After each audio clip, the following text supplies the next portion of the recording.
Isang magandang araw sa ating mga ka-agri. Ngayong araw po ay lecture tayo konti dahil po sa isang comment ng ating viewers tungkol po sa paglalagay po natin ng asin sa ating sagingan.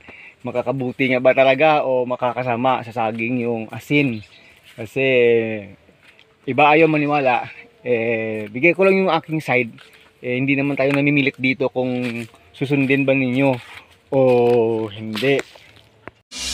Pero bago po natin pag-usapan yan, kung bago ka pa lang sa channel ko, paki-like naman po, comment, share, and subscribe.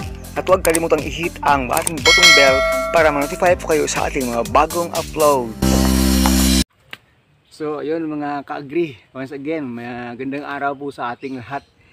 Kasi po, minsan natatawa po tayo sa mga negative comments. Sa mga positive, okay lang na naman po. At least mayroon naman talagang maraming positive kaysa negative. Kasi may comment po kasi sa ating dating video na binigay na po natin yung mga tips natin, mga sikreto natin sa pagpapaganda ng bunga ng saging, yung paggamit po natin ng asin sa ating lakatan plantation.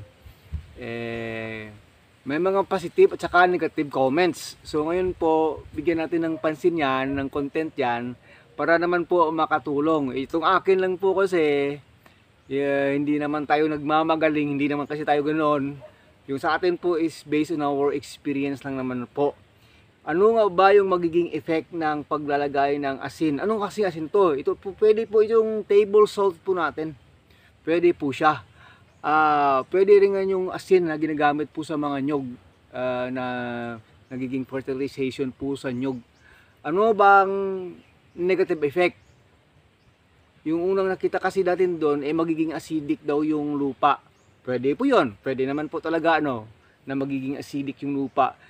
Yun kung masyadong marami naman talaga nilagay mo. Sobra naman talaga. Pwede nga yun. Pero kasi, pag ako yung tatanungin ninyo tungkol dyan, kahit maglagay po tayo ng commercial fertilizer sa lupa po, nagiging acidic na rin yung lupa. Sobra-sobra pa nga Gagamit tayo ng mga chemicals na mga pestisidyo. Nagpapa-acidic rin po yun ng lupa. Sobra pa nga kaysa asin. Yun po yung napansin ko. Siyempre alam po natin naman mga ka-agri, yung pag sobra masama na rin. Dapat tamang-tama. Kaya yung masasabi ko po sa inyo, pag naglagay po tayo kasi ng asin dito sa ating lakatan, huwag naman masyadong marami. Tamang-tama lang kasi pag naglagay tayo noon at saka naging maganda yung effect sa saging at saka nagiging productive po, naging malusog po yung bunga, wala pong diyan, tawag doon. Hindi po tayo talo, panalo po tayo. Una-una po, yung asin po kasi organic based po yun Hindi naman yan chemical based yung asin. Kasi nga natural food nga natin yan Kinakain nga ng tao lahat-lahat kung saan na lang Siyempre, pag naglagay po tayo ng asin dito sa ating sagingan, huwag naman po salong marami. Mga ilang ba, mga magkano ba, mga ilang volume ba, ilang sako ba, hindi po ganun. Bawat puno po, kahit maglagay lang po tayo ng 100 grams hanggang 150 grams, marami-rami na po yun. Kailan ba maglalagay? Ilang beses ba maglalagay? Kahit once a year lang or twice, masyadong marami na yun. Ako nga kahit once lang pwede yun once a year maglagay ng asin sa ating sagingan. Napakita na po natin kasi yan sa previous nating video. Marami na nga nakapanood. Naging sikreto po natin yan. Bakit ba kahit simple lang yung ginagawa natin sa lakatan natin dito, hindi naman natin sinusunod yung mga nakikita natin sa ibang vlog at saka sa ibang technology na grabe yung bunga ng saging. Kasi nga marami naman talagang nilalagay na mga na mga fertilizer, hindi lang naman talaga basta-basta. Chemical fertilizer pa yon.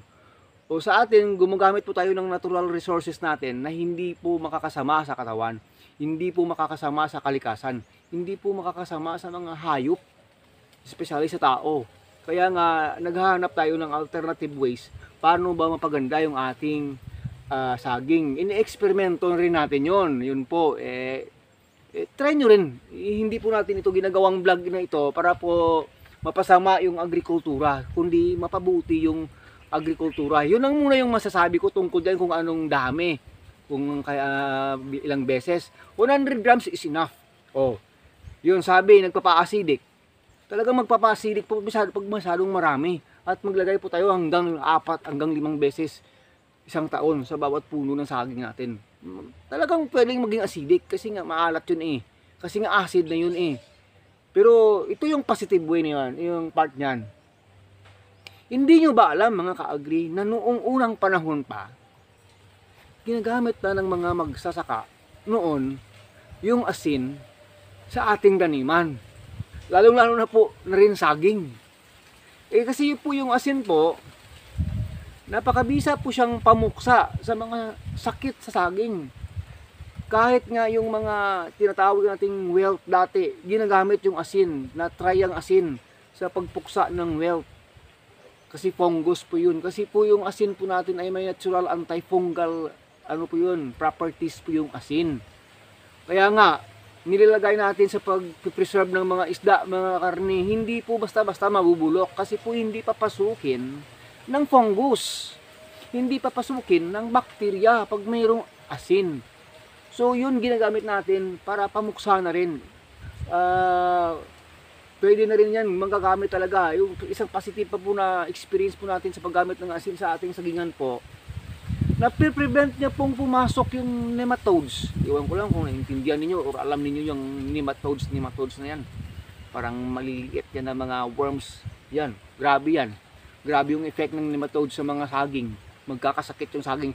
Nag-prevent po yung asin sa nematodes. So napakalaki po ng diferensya sa mayroong asin at sa walang asin pag nag-free chemical po tayo. Synthetic chemical po tayo sa sagingan, mga minamahal nating mga ka-agri dyan sa buong bansa natin na nagsasaging rin.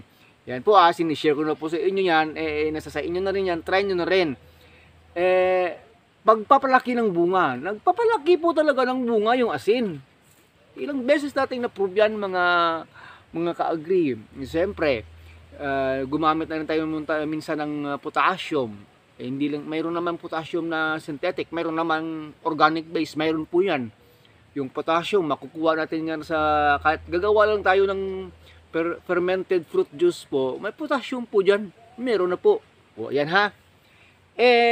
Yung sa akin lang naman po, nasasabi kong napaganda niya yung bunga, kasi po yung properties po kasi ng asin, mayroon po yung chloride.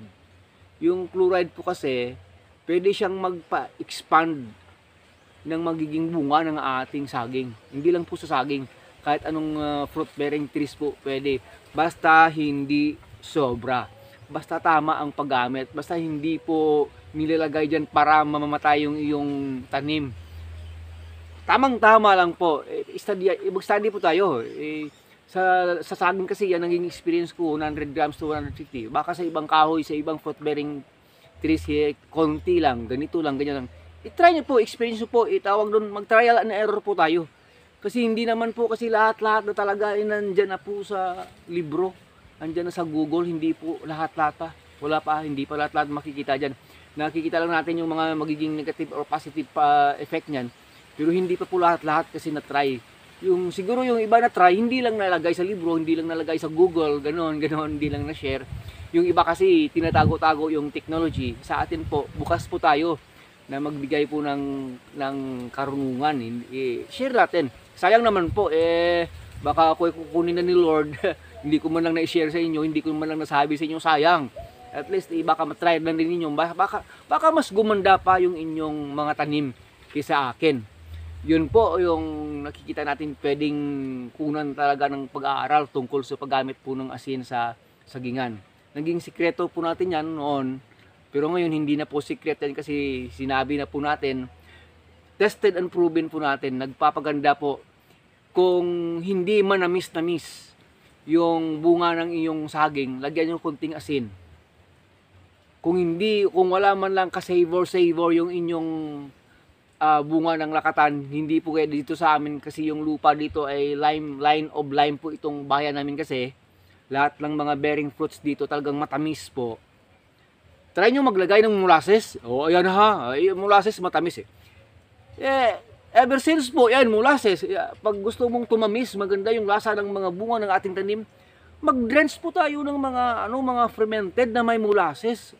Kasi nga ako kahit minsan noon, try ko na lang talaga pure molasses, pandilig-dilig.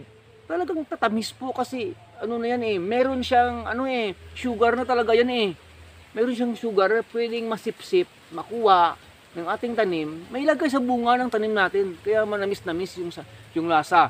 Ganun rin po sa asin. Ganun rin po sa asin. Pag naglagay po tayo ng asin, mapapaganda yung bunga, mapapalaki yung bunga, napapasarap po yung lasa ng mga bunga ng ating tanim. Kaya nga nire-recommend nga sa sa coconut. Kasi nagpapakapal siya ng laman ng coconut, nagpapasarap siya ng lasa ng bunga ng nyug at sabaw ng nyug. So, wag muna natin masyadong habaan yung balitaktakan natin dito sa paglalagay po ng asin sa ating sagingan. Gusto ko lang talaga mabigyan ng pansin, mabigyan man lang ng justice yung negative comments compare po sa positive comments. Kaya maraming nagtatanong, ilang beses ba sa isang taon, gaano kadami, kailan maglalagay. Wala naman po kahit maliit pa lagyan mo na okay naman, kahit malaki na okay naman. Pero as far as I'm concerned po, yung asin po ay nagiging antiseptic po siya, nagpapalinis po siya sa lupa, nagpa-preserve po siya ng magandang ng lupa. Kung hindi po sobra, nagpapaganda po siya ng bunga ng ating tanim talaga. So hanggang dito na lang muna, baka masyadong mapahaba. Maraming salamat po. Pag may comment po kayo, sige po, comment po kayo, accepted po natin yan. Mapapa-negative yan o pa-positive, okay lang po, tanggap po natin yan kasi hindi naman tayo ganoon kadunong talaga.